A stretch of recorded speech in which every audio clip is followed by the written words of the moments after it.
দুর্নীতি কোন পর্যায়ে গিয়ে দাঁড়াইছে সেটার যদি হালকা একটু অন্য করে নমুনা দিই রীতিমতো অবাক মানবেন। আল্লাহকে যেটা ঘটিয়েছে, টিকিট কাটতাম গেছিলাম, কইছি ভাই টিকিট কত, তারা কয় 337 টাকা। যাই হোক দাঁড়াই যাবো নাকি বই যাবো, দাঁড়াই যাবেন 337 টাকা কিনলে, দাঁড়াই জেলে যে বই জেলে সে একই আব্বাসে বাজি হে।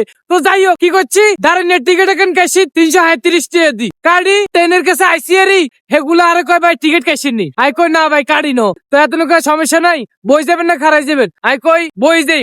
হ্যাঁ তারা কিন্তু কইছে সিট নাই, এতনি কিন্তু আর সিট দিয়ে দিছে মাথায় ঢুকাইয়ে। পরবর্তীতে কত গুড়ি মুড়ি আই আরে কয় যে ভাই ভাড়াটা দেন। পরে আই কইছিলাম যে ভাই ভাড়া কত, তো আরে কয় ভাই 350। দেখছেন দুর্নীতি কোন জায়গায়।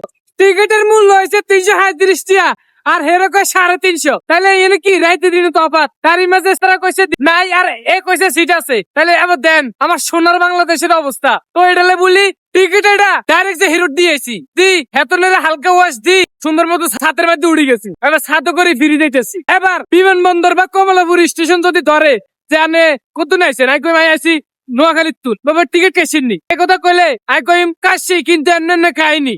হেতনে কি কয় আপনারা লগে থাকেন আর ভিডিওটা শেয়ার করে দিয়েন। আল্লাহকে যেটা ঘটিয়েছে এটা আল্লাহর কাছে শেয়ার করছি। ভিডিওটা যদি ভালো লাগে চুক্তি সম্বন্ধ হয় তাহলে অবশ্যই শেয়ার করে লক্ষ মানুষের কাছে পৌঁছায় দিয়েন। আল্লাহ হাফেজ।